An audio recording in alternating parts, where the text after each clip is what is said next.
Облыс тұрғындарының 51,4% әйелдер, ал ауылды бөліп алсақ, ондағы халықтың 49,4% нәзік жанды. Бұл туралы әкімдікте өткен гендерлік теңдікті қамтамасыз ету аппараттық жиынында айтылды. Облыс әкімінің орынбасары Бұлбұл Елеусінованың айтуынша, қазіргі кезде ерлер мен әйелдер жалақысының айырмашылығы 20%-дан асып кеткен. Демек, қыз-келіншектер қанша еңбек етсе де табысы аз, ал мемлекеттік қызметкерлер арасында үлесі 50%-дан асады. Облыс әкімі жұмыспен қамту, азаматтардың репродуктивті денсаулығын қорғау, ана мен баланың қауіпсіздігіне қатысты шараларды күшейтуді тапсырды. Энергетика вице-министрі Әсет Мағауов Ақтөбе халқымен кездесіп, аталған тақырыптар бойынша көпшілік көкейіндегі сауалдарға жауап берді. Ақтөбе өңірінде мұнай өндіру көрсеткіші төмендеп кеткен, деді вице-министр. Ел бойынша 4-ші орында тұрған аймаққа республикадағы қара алтынның 6% тиесілі. Былтыр облыста 5,1 миллион тонна мұнай өндірілді. Күн тәртібіндегі мәселе өндіру көрсеткішін ұлғайту. Вице-министр өңірді газдандыруға қатысты мағлұматтармен де бөлісті. Бүгінгі таңда аймақ 93,6%-ға көгілдір отынмен қамтылған. Өткен жылы энергетика министрлігінің бюджеттік бағдарламасы аясында 16 жобаға 6,1 миллиард теңге бөлінген. 16 жобаның 7-еуі аяқталды. 7 жоба аясында 4,5 мыңға жуық адам тұратын 7 елді мекен табиғи газға қол жеткізді. Жылдың аяғына дейін қалған 4 жобаны аяқтау жоспарда. Жоспар жүзеге асса, өңірде тағы 3 мыңнан аса адам газбен қамтылады. Бау-бақша ұжымдарының мәселесін шешу үшін қалада арнайы комиссия құрылды. Жаңадан құрылған мониторингтік топтың алдына қойылған негізгі тапсырмасының бірі саяжай үйлерінің мәртебесін тұрғын үй массивіне ауыстыру. Топ құрамына жергілікті билік өкілдері мен қоғамдық кеңес мүшелері енді. Бүгінде қала аумағында 428 бау-бақша ұжымы бар. Оның 102-сі қараусыз қалған. 326-сы аумақты мақсатты түрде пайдаланып отыр. Қазір әкімдік 43 бау-бақша ұжымына жеке тұрғын үй құрылысы мәртебесін беру бойынша жұмыс жүргізіп жатыр. Бұған дейін жүргізілген түгендеудің нәтижесі бойынша 105 бау-бақша ұжымындағы 15 мыңдай ғимараты бар 9560 учаске тұрғын үй мәртебесіне көшіруді қажет етеді. Ондағы саяжайларда біраз жылдан бері тұрақты тіршілік етіп отырған 65 мыңдай ақтөбелік бар. Жергілікті билік алдымен иесіз инженерлік желілерді анықтап, жер учаскелерін түгендеп, нысаналы мақсатын өзгерту мүмкіндіктері бойынша жұмыс жүргізуде.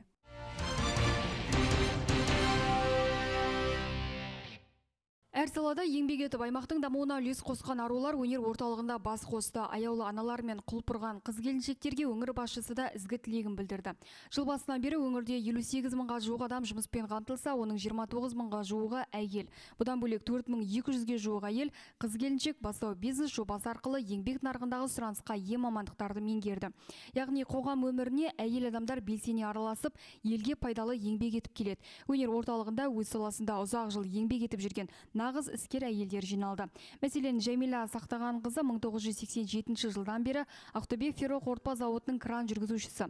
Оның 36 жыл еңбек өтілі бар. Әу баста ауылдан қалаға мұғалім болам деп келген ол оқуға түсе алмай, зауытқа уақытша жұмысқа кірген, дегенмен кейін ұнап өндірісте қалған. Өмірлік серігінде зауыттан тапты.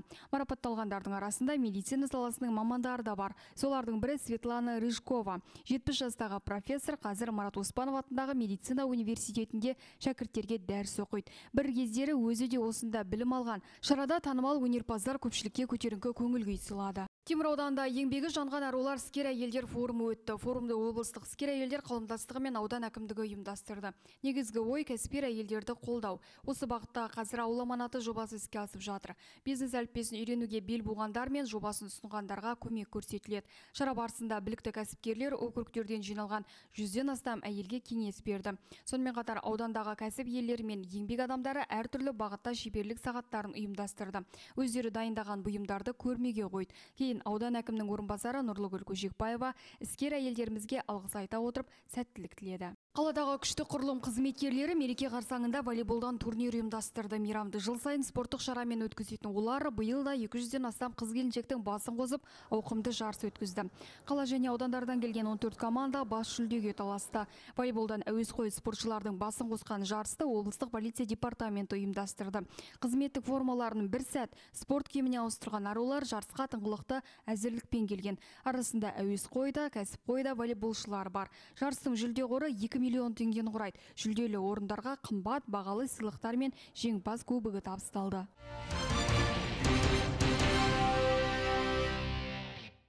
Қалалық сүт зауыты Мәскеу, Шанхай және Құрмаш. Бұл Ақтөбедегі су басу қаупі мол 4 учаске. 5-7 наурыз аралығында мердігерлік ұйымдар Мәскеу учаскесіндегі көшелерін толығымен тазартты. Техника түнде де жұмыс істеді. Дәл осындай жұмыстар қалалық сүт зауытында да жүргізілді. Мұнда 44 көше бар, ал Құрмаш пен Шанхайда бригада 5-5-тен тәулік бойы жұмыстанды. Техника жеткілікті, бір тәулікте 11 000 текше метр қар суы сорылды. Қала көшелерінде 14 мердігер су сору, қар шығару жұмыстарымен айналысып жатыр. Жалпы алғанда 243 бірлік техника жұмылдырылды. Кешеден бері қалада 17 000 куб метр су сорылды. 2 шақырым арық тазаланды. Қалада су басу қаупі мол 4 учаске бар. Олардың екеуіндегі, нақтырақ айтсақ, Шанхай мен Мәскеудегі жұмыс қарқынын аймақ басшысы өзі бақылап қайтты. Ал аудандарға келер болсақ, Ералы Тоғжанов Алға, Темір аудандарындағы су басқан учаскелерді көріп келді. Алғадағы Жүйрек елді мекеніне және Қайыңдысай ауылына барды. Облыс әкіміне Қайыңдысайда дамбы салуға қолайлы жер көрсетілді. Аудан әкімі Нұрбол Ержанов Көлтабан ауылындағы бөгетті қалпына келтіру туралы да баяндады. Әуеден Сазды және Тамды өзендерінің су жиналған орнын және су басып қалған Шұбарқұдық ойыл тас жолын көрді.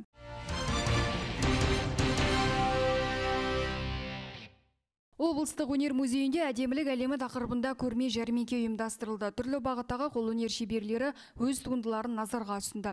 Әшекейлер, қазақы нақыштағы ұлттық киімдер, кестеленген картиналар мен кәдесыйларды таба аласыз. Сондай-ақ жас дизайнерлердің қолынан шыққан киім үлгілерінің сәндік көрсетілімі өтті. Жақында ғана ашылған шеберлер қауымдастығының бұл алғашқы көрме жәрмеңкесі. Болашақта жоспар ауқымда. Құрамында қазір 46 шебер бар. Әртүрлі салада ұлттық нақыш болсын, басқа да өкілдерінің бағыттары бар. Бұл енді біздің мақсатымыз бірінші шеберлердің деңгейін көтеру. Шебердің деңгейін көтеру, жасаған дүниелердің сапасын көтеру, сосын мына басқа қала, басқа облыстармен, басқа мемлекеттермен қарым-қатынас байланыстыру мақсатында жасалған ассоциация. Жазға дейін тағы біз үлкен бір көрме ұйымдастырғымыз келіп отыр. Облыстық деңгейде, өйткені ауылдық жерлерде бар, аудандық жерлерде бар, есімі шықпаған шеберлеріміз бар.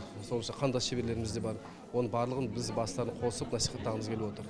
Онкологиялық дерттің алдын алу үшін уақытлы дәрігерге көрініп, жасына сай скринингтен өтіп тұрған абзал. Ақ халаттылар соңғы уақытта қатерлі ісік түрлерінің жасарып бара жатқанын жасырмайды. Қаладағы отбасылық емханалардың бірі биыл 15 000 тұрғынды түрлі ауру бойынша жоспарлы тексерістен өткізбек. Мұнда ерлер мен әйелдерге арналған кабинет бар. Келушілерді бастан аяқ тексеруден өткіземіз дейді дәрігерлер. Еріктілер жалғызбасты зейнеткерлердің ауласын қардан аршып берді. Көмек қолын созғандар колледж және жоғарғы оқу орындарының студенттері. Олар Өнеркәсіп, Жанұзақова, Жазықов, Алтынсарин көшелерінде орналасқан үйлердің ауласынан ақ ұлпа үйінділерін шығарып, қариялардың батасын алды. Футболдан Қазақстан чемпионатының екінші тур аясында Ақтөбе клубы өз алаңында оқ жетпесті қабылдады. Жерлестеріміз Көкшетаулы команданы 5-1 есебімен жеңді. Матчтың алғашқы голын қонақтар салды, ал Андрей Карпович бастаған Ақтөбе сапынан Әлібек Қасымов, Ідріс Ұмаев, Ескендір Қыбырай, Максим Самародовтар қарсылас қақпасына доп кіргізді. Айтып өтейік, маусым басталғалы Ақтөбе алғаш рет алаң иесі ретінде ойнады. Дегенмен матч орталық стадионда емес, балалар жасөспірімдер спорт мектебінің алаңында болды. Ақ қызыл жеделлердің ел чемпионаты аясындағы келесі қарсыласы былтырғы ел чемпионы Астана болмақ. Астанаға қарсы ойын 14 наурызда Елордада өтеді.